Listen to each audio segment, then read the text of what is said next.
Greetings and warm wishes. I'm Jerry Akin, pastor at Pierce Chapel, and this is the fourth week of the Advent season. This past Sunday, we lit the fourth and final candle on the Advent wreath, and this candle represents love. Two of my favorite passages in all of Scripture were both written by the Apostle John. The first one comes from 1 John chapter 4, and John says, "Beloved, let us love one another, for love is of God, and everyone who loves is born of God and knows God. Whoever does not love does not know God, because God is love." That's the first passage. Okay, my other favorite passage is from the Gospel of John. And the Gospels tell the life story of Jesus, but John starts his Gospel off by saying, "In the beginning was the Word, and the Word was with God, and the Word was God." And then you move on down a few verses and you see in verse 14, John says, "That Word became flesh and dwelt among us." And of course, he was talking about Jesus.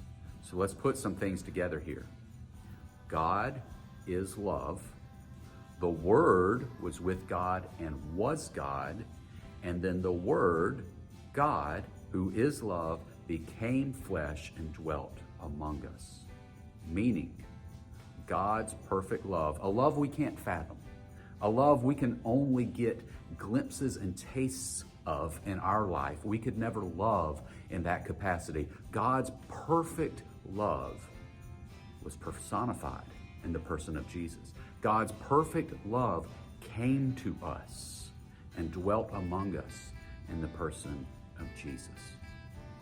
That means Christmas is so much more than this event where a baby was born in a stable, and this baby grew up to be a teacher and a healer and eventually someone who would die and pave the way for us to go into eternity to be with God forever.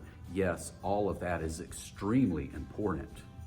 But let's don't lose sight of the fact that this baby, this person, this Jesus, was God's love in the form of a person.